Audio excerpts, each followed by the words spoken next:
The Remarkable People Podcast. Check it out.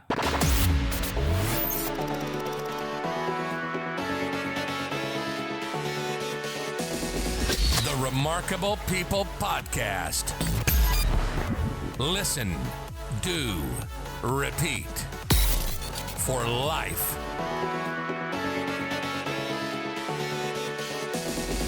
The Remarkable People Podcast. Ladies and gentlemen, welcome to the Remarkable People Podcast. We are 8 years in, 13 seasons in, and today we have with us our remarkable friend and soon to be yours, Darius Ross. Darius, welcome to the show.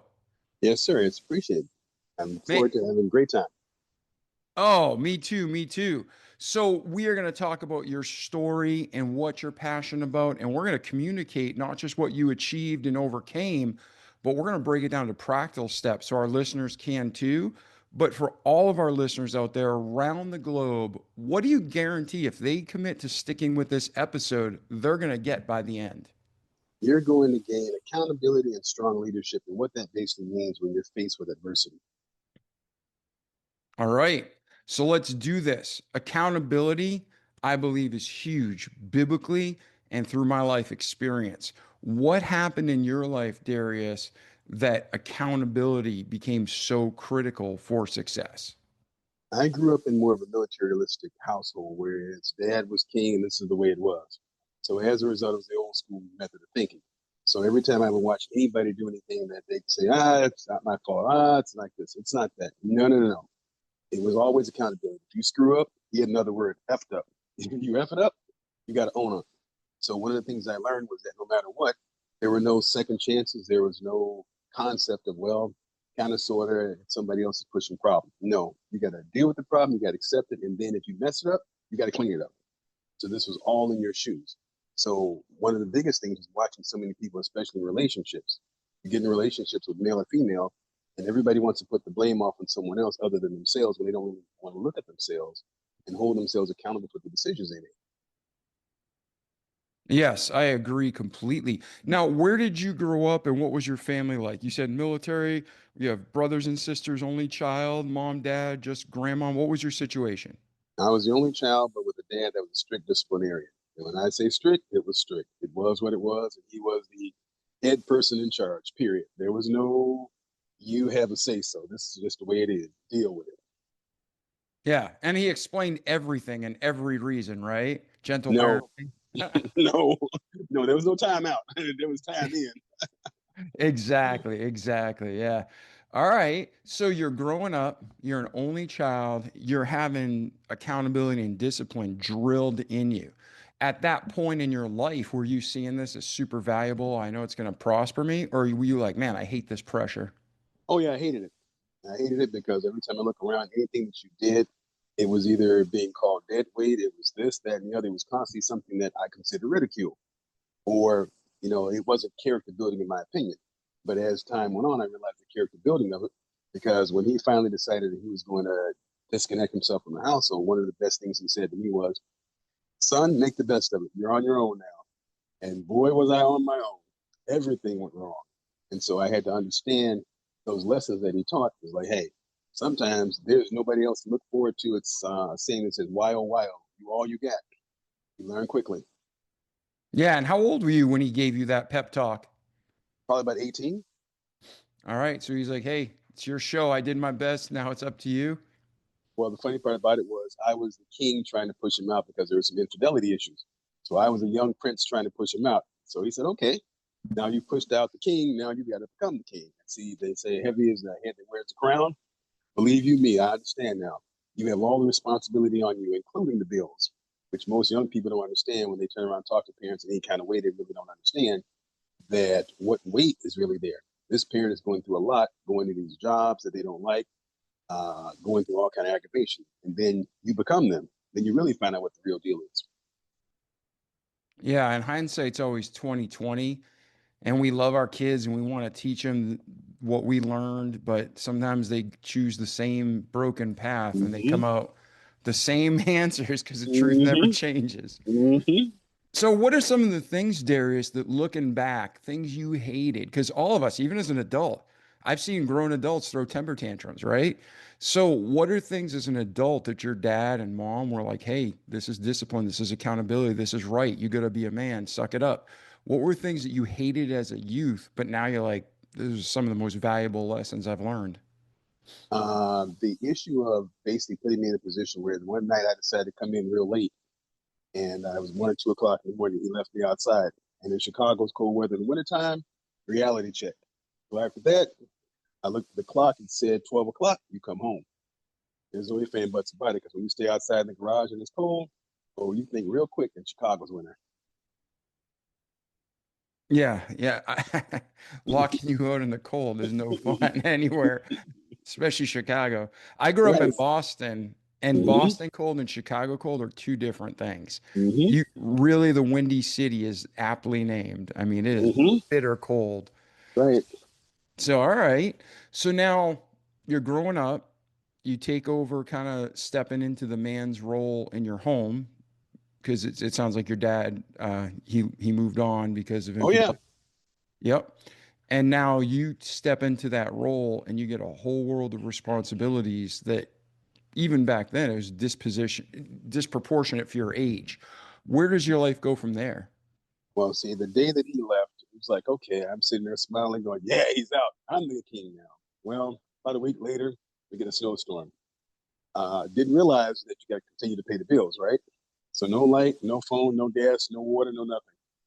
That was a reality check. So then you realize real quick, oh, this is what adulthood's all about. Real shit, real time, everything's real. So when I hear the millennials that are youthful people and they say, well, your parents are this and parents are that, I'm like, no, no, you don't understand. Until a parent leaves you with everything that you have to be accountable for and you have to turn around and step to the plate, you got to go down and negotiate with the creditors.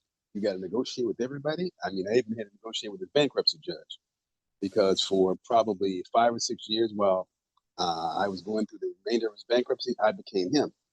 So the funny story about this was I'm in the courtroom, right? And the judge looks at me, and I didn't know the opposing attorney that was for the federal government looks over there and he says, how old are you? And I didn't say anything. So he goes, Your Honor, now if he wasn't born in 1940, he can't be Malachi Ross. Now, mind you, now this has been going on for 7 years. Okay. So I was impersonating him for 7 years. Nobody figured it out. Just stalling the bankruptcy. So that gives you an idea of just how shrewd you have to be under certain circumstances. Yes. I remember when we are called to do things, we're never to lie.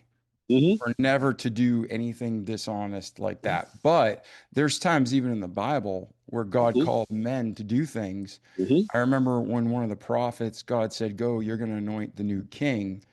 And he's like, if I go into that land, I will die.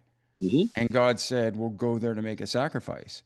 And the guy's like, oh, I'm going there to make a sacrifice. And while I'm there, I'm just happening to anoint the king. Right. Mm-hmm. So that's how we got the whole story with David. So you're impersonating your dad for 7 years, going, fighting, pushing off the bankruptcy. And how Mm-hmm. did that end? How did that finally, did they dismiss it? Did they blame you for fraud? Did they blame your dad? How did that end? Hello, friends. I'm here to talk about the My Pillow travel pillow. This isn't just a travel pillow that's easy to squeeze and put in your backpack or your suitcase and take it to a hotel or put it in the car. It is also great for everyday use. So when I lay down sometimes, a full pillow is too big or you got to fold it over or whatever the situation is. This small pillow fits perfectly on the back of my neck and allows my head to go back and breathe openly. So if you haven't checked out the My Pillow travel pillows, they have an original and a 2.0. Check them out. Totally worth your money. Use promo code Remarkable for up to 80% off that and anything else you order. And then on top of it all, if you're not completely satisfied, you get your full money back. So go to mypillow.com, use promo code Remarkable, and you will not be disappointed in this pillow or probably anything else you buy. So you're impersonating your dad for 7 years, going, fighting, pushing off the bankruptcy. And how did that end? How did that finally, did they dismiss it? Did they blame you for fraud? Did they blame your dad? How did that end? Or the judge was pretty cool. He was like, you know what? I have to admire your entrepreneurial spirit because I've never seen anything like this. I've never seen anybody that came before me and never challenged me, never said anything. He's like, I just admire your spirit. He says, that's pretty good. He said, someone let this slide. He dismissed it, and that was the end of that. But it was stalling long enough to get the financial, together to be able to pull the deal together to keep the house and everything else. But this was just a matter of me saying to myself, you know what? I'm here now. What are you going to do? And that's when I say about accountability. So often people don't want to turn around and accept the fact, okay, you're in a situation. What are you going to do? Sink or swim? So I hear people that would say, well, I wouldn't have did it that way. I'm like, see, when you got everything counting on it, you got a mother, you got a kid, you got other people that are looking at you and saying, okay, what are you going to do now? You don't have any time to say, what I'm going to do now? You got to do what you got to do and make it work. And I bring up that story about, I think it's the Federal Express, Fred Smith, and how he saved FedEx when he went out gambling to save the airplanes. Now, he took his last money to save the airplanes, and I get it. People don't understand what you will do in time of duress. That's when everything changes. I always say, when the bullets start flying, that's when you know who's a real cowboy. Yeah, that's so true. Everybody talks, but when the proverbial crap hits the fan, they're a different Mm-hmm. person, Mm-hmm. usually hiding behind the counter. That's right. Yeah. So, all right. So now you're growing up fast. You got your mom you're taking care of, and was she, helping as well, or was she in a place where you just had to take care of her? Just had to do it because the job was a very menial job. I mean, she was working as a kitchen cafeteria aide, so there was very little to work with. I mean, you got to get out there and make it happen. That's Yeah. when you learn the streets in the best sense. All right. So where's your life go from there, Darius? It went to real estate. Ultimately speaking, I got fired from the job at a bank, and then the issue became, now what? So, old professor of mine actually called me and said, listen, I want to turn around and buy a house down in Southern Illinois. So I went down and helped him buy a house, and lo and behold, the bank vice president thought I was pretty sharp because I mentioned to him the CRA, which is the Community Reinvestment Act, because there were very few minorities that were there, and I helped him get this house. So the vice president said, you know what, I like you much. You got moxie. So he sold me 4 houses for $100. So that began my real estate career. They were 4 houses that had kickstands, literally. The houses literally were falling down, but I was willing to accept them because I'm in the business now. We're willing with it. Yeah, that's fantastic. So now your kind of circumstances, I believe nothing happens by accident. Everything is ultimately ordained by God, and He allows bad things to happen, but He never causes them. And in this, He gave you an opportunity. And when He gives us an opportunity, He's like, well, what are you going to do with it? So what did you do with it? I turned around and took that and then went on. I failed at it. Let me get this correct. I failed at it because I didn't really understand that part of the process is you got to pay the bills. See, that was the tricky part. Didn't understand the discipline of bill making. It's bill making, bill paying. So I failed at that, came back to Chicago and started all over again. First year didn't make any money in real estate, but then I started learning the lessons of how to make this work. It's being an investor. And if you can take advantage of other people's problems, then you can succeed. So I started looking for people that had problems and how to solve them and being creative and establishing a network of people that can help you solve problems. All right. And now you're going through, what year was this roughly? This is the 1980s, late 80s, The 80, 80s? 89. Yep, 80, 89. So we just came out of the chaos Jimmy Carter created. Reagan's rebuilding the economy, bringing interest rates down from near 20%, right? I remember interest rates at 17.5%, but I Mm-hmm. was very young then. So what were you learning with the banks and financing? Were you paying cash or were you financing? How were you buying the investment properties? I was learning something called OPM at its best, other people's money, and how to utilize that at its best. Because we're right in the middle of Resolution Trust, which is like the early 90s, 91, 92. And now the S&L industry just basically disappeared. All the savings and loans were gone. People don't even remember they were savings and loans before they were banks. And so as a result, there were deals that were being done on land contracts. So voila, learning how to create land contracts and how to deal with them. So I actually bought Westlaw's library, which was like a huge library for lawyers as to how to do and create things. So it was like learning the process of contracts, learning the process of law, learning how to skirt the law, learning how to drive right down the middle of the lane, the gray zones. So I was in business. I became a pseudo lawyer because I had probably 4,000 books, all types of people remember the floppy disk. I was Yeah. pouring myself into those. I was a bad boy.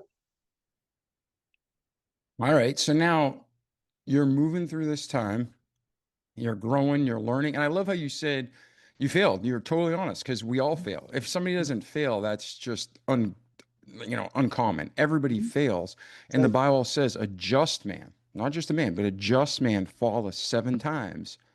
But the difference is that he rises up again. Mhm. So it's super awesome just to hear you talk about how you failed and you got back up and we're all going to fail till the day we die because once we get all right, we'll be in eternity, right? That's right. We Amen. graduated. So, all right. So now you're buying and selling, you're moving and shaking. Where does your life go from there? It takes me to New York at that point in time.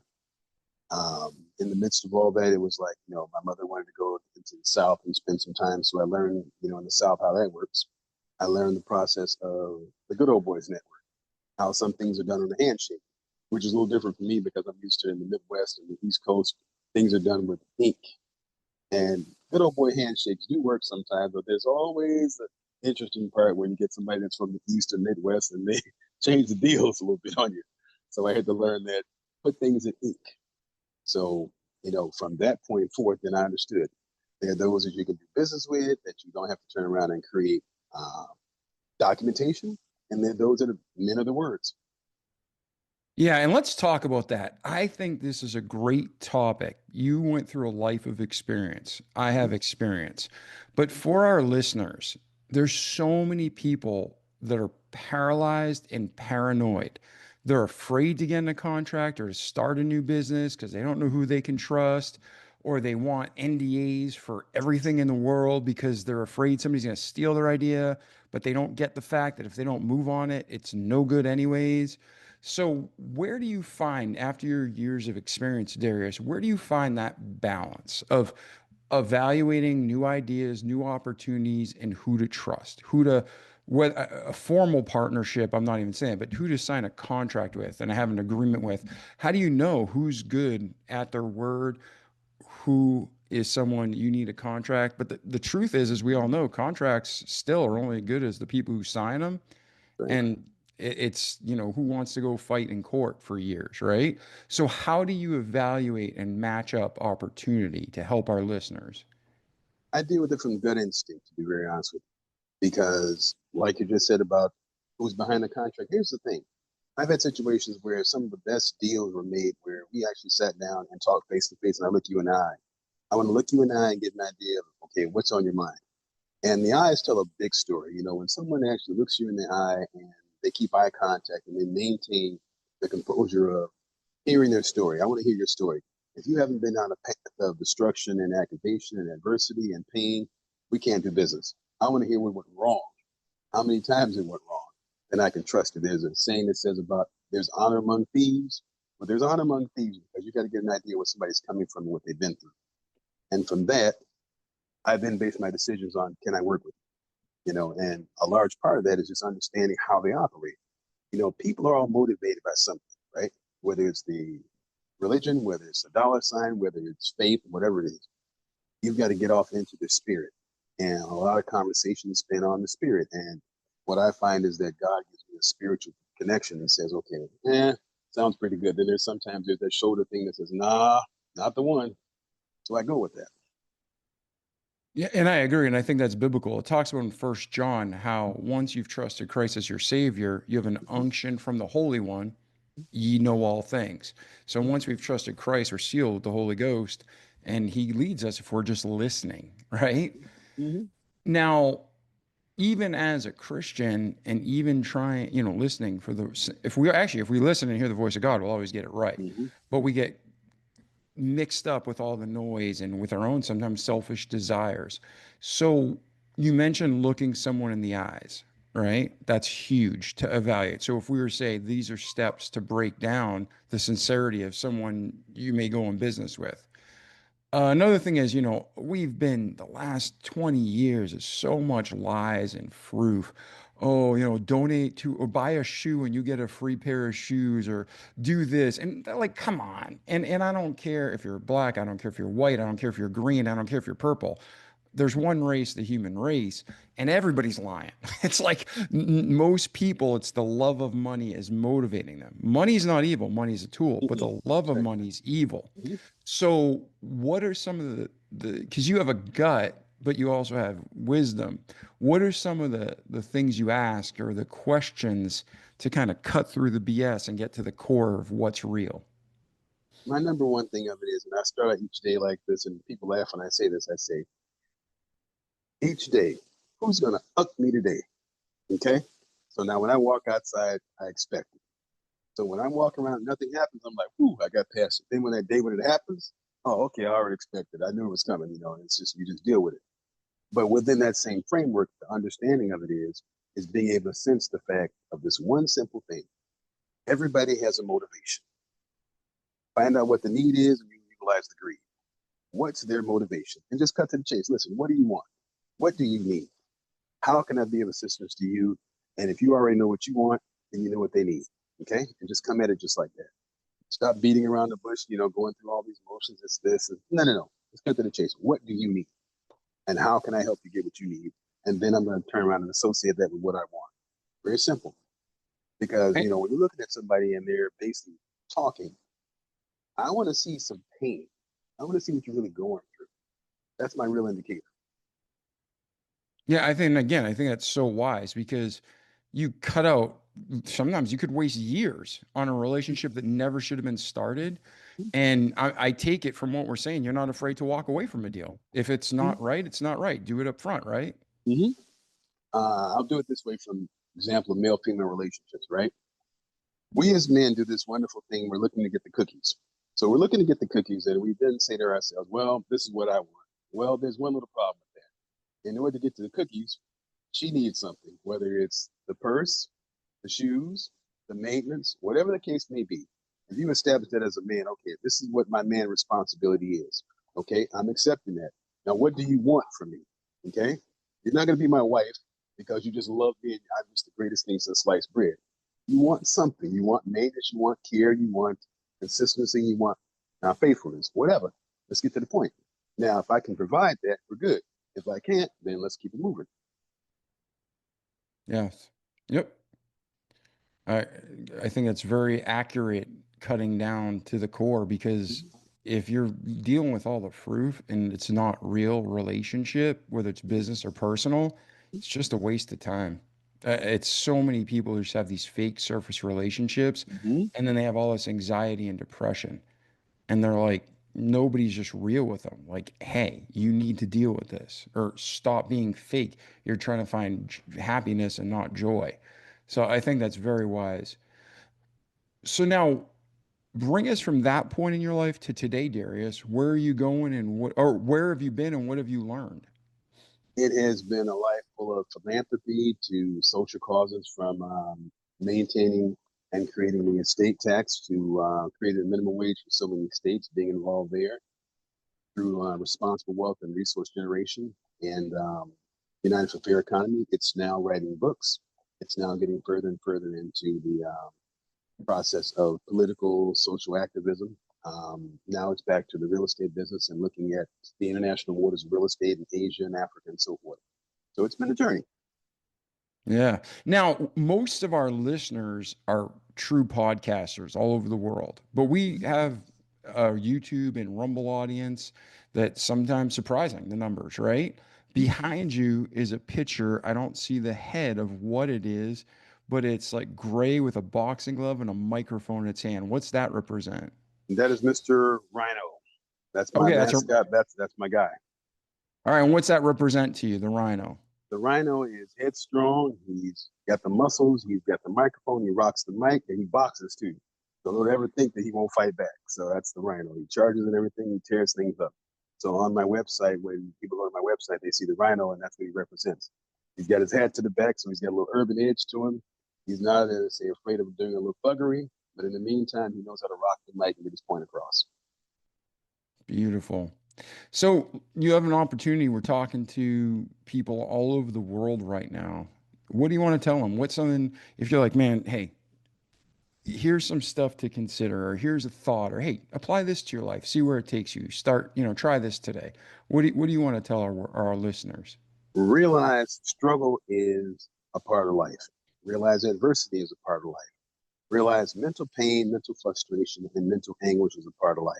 There's no way around it. But the fact of the matter of it is, how much tenacity do you have to maintain and sustain? Just the path. Forget about the journey. Realize there's going to be an end to the game, but can you follow that path and stay consistent and persistent to get to your goal?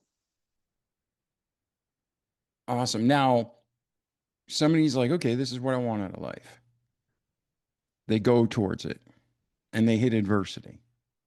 You've clearly formed habits and a mindset that's strong, that pushes through or pushes forward, up, around, under, through. It doesn't matter. You're going through that wall. When people are getting blocked and discouraged, let's say you're trying to start a new project, you're going to El Salvador, huge, great country, market, everything's exploding economically, you're going to buy land, and then you hit a roadblock. What's the first thing that comes to your mind? You just, oh crap, it's hard, I quit, I don't know what to do. Where does your mind go so our listeners can tap into that and hopefully adapt that to their own mindset? Two things. How bad do you want it?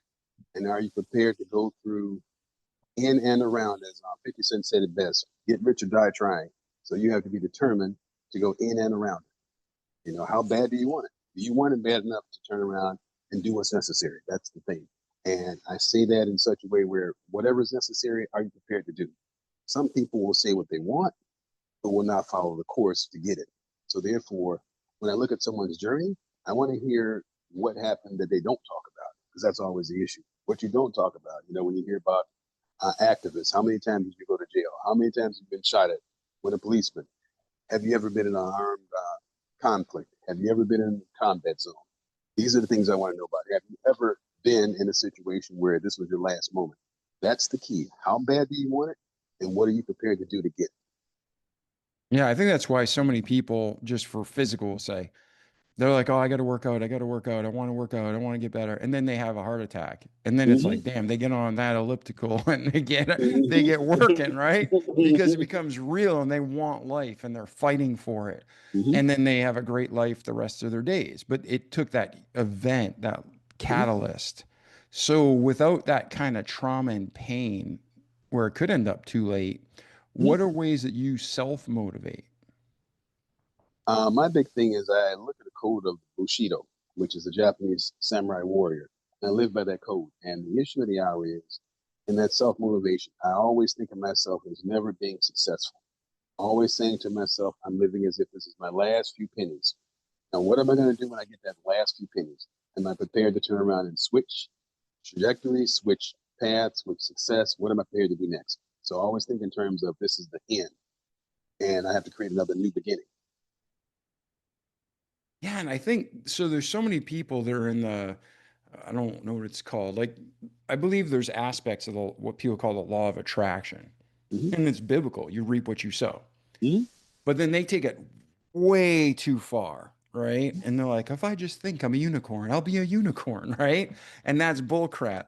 But then you have other people who are wealthy and they are constantly going and they achieve things and achieve things and achieve things because they have actually a poverty mindset.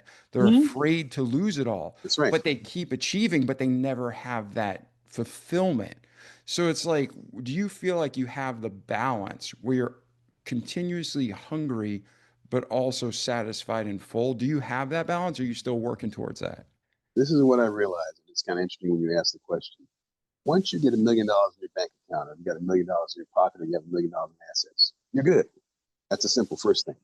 Second thing of it is when you look around and you walk in a store, like now I walk in a store, right, and I see, okay, I've got that, I'm good.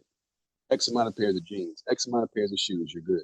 Now the question of the hour is, are you satisfied with where your life is? And what I mean by that is, have you realized that life is short? So what are you doing to expose yourself to all the things that life really has to offer? Are you traveling? My mom and friends always admire when I'm looking at animals. I'm always outside looking at animals in the trees, right, watching the squirrels. And concept of that is I'm watching that squirrel because I'm thinking to myself, look at how simple his life is. He's chasing the other squirrels. I watched one a couple of days ago. Squirrel gets at the top of the tree and the other squirrels are looking around trying to get him down. And that squirrel is up there meditating, right? So the other squirrels are just aggravated. So I'm thinking to myself, how often do you actually take the time out and just chill? Just take time out of life and just chill. So that's why I'm constantly going to the zoos and watching the Animal Channel, because the animals got it right. And you take the time out of your day to get away from the hustle and the bustle and just chill. And a good example of that is I watch New York City here, right? The traffic patterns, right? There are people that are speeding, literally going to kill somebody else to get to a job they hate. Now, why are you speeding to get to a job you hate, throwing the fingers up, burning me because you're going to a job you hate? And then when you get there, you complain about it because that person is not taking the time out to realize life is short. They're going to replace you and they're going to put somebody else in that spot. Get over it. Yeah, I think that self-reflection, that examining ourselves, that really evaluating Mhm. what is life and why am I here and Mhm. what's my role and but you said not stressing about it where you make yourself the center because that's still pride, but Mhm. finding the balance of the work and the play. I think that's huge. All right. So it's been great talking to you, Darius. What Oh, questions haven't I asked you that we need to discuss before we transition to where are you today? Where are you heading next? So we as an audience can help you get there. just, I think the big question of it is how people find themselves in these dilemmas and don't know a way out. And what I always say is, when I find out in martial arts, there's always a way out. It's a question of whether or not you are capable of addressing it in your mind and not playing the mental gymnastics. That's part of one of my books. I talk about the mental gymnastics that you got to get out of your head and stop cutting flips and stop, doing somersaults and so forth and realize it is what it is. It's not going to change unless you do something about it. Yes, 100%. The problem doesn't change unless you add a new variable, a new solution. All right. So, Darius, if someone wants to get a hold of you, where's the best place or what's the best method to reach you? They can go to any of my websites. It's on dariuswrites.com. They can find the 2 books there, 3 books now. Or they can go to dariusaross.com or dariusross.com. All right. And then where are you heading next? We kind of talked about it, but if what's your next goal, like the next step on your target?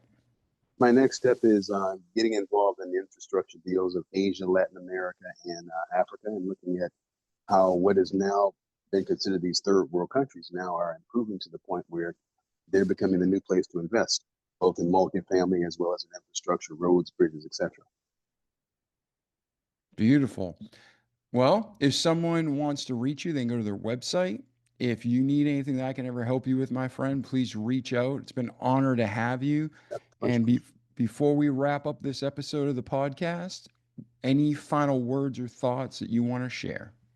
I'd like to say to everyone out there that's listening, keep in mind, I've always been in your shoes and I stay in your shoes. So I stay in a mindset that do not feel afraid because you're going through trauma or you're going through tragedy. There's always triumph afterwards. But just recognize you're going to go through it. It's going to get uncomfortable. It's going to get aggravating and so forth. But there's always a dawn to another day, and there's always a awakening for every moment of darkness. Amen.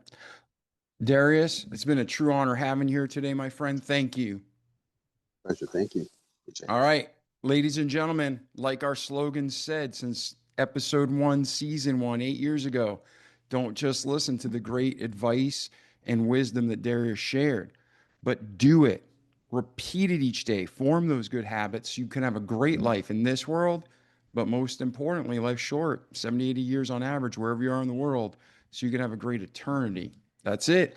I'm David Pasqualone. This was our remarkable friend, Darius Ross, and we'll see you in the next episode. Ciao.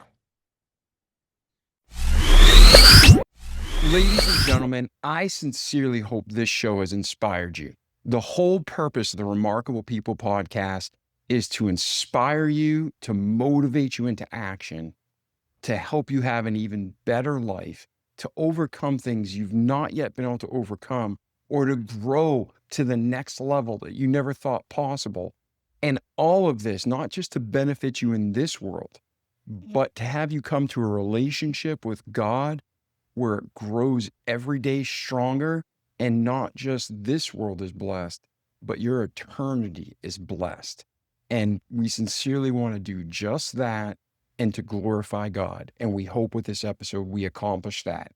If we did, please let me know. It's great to be encouraged and to spread the word to our remarkable guests that it helped in your life. If we didn't, let me know. Write me an email. You can go to davidpasqualone.com, go to our contact us page, and let me know what you think. I got tough skin. Let it rip. Anything you can think of to make this a better podcast, to help you grow and to glorify God, I'm in. So that's it. Thank you for listening to the podcast. Thank you for sending us feedback. If we can help you in any way, let us know. And if you can spread the word about the Remarkable People podcast, share the episode to your friends, your family on social media, it would be a huge honor and blessing. Again, I'm not trying to be the most famous podcast in the world for my benefit. I truly want a podcast that's the best podcast in the world to help as many people as we can to have a better life, come to know Christ, to grow in the Lord, and to have that salvation so they can be with God in peace and joy in eternity. And right now we're together on this earth, so let's do everything we can to work together and help each other grow. Like the Bible says, love the Lord thy God is the first commandment, and the next commandment is to love thy neighbor as thyself. So let's do it together. I'm David Pasqualone. I love you, not as much as God loves you, but if I can help you in any way, just ask. And again, please share this with your friends and family so we can help them too. Ciao. See you in the next episode. The Remarkable People Podcast. Check it out.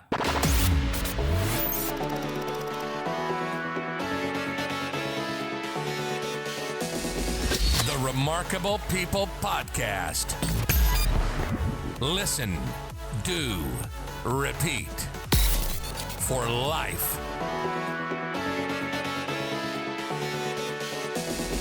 The Remarkable People Podcast.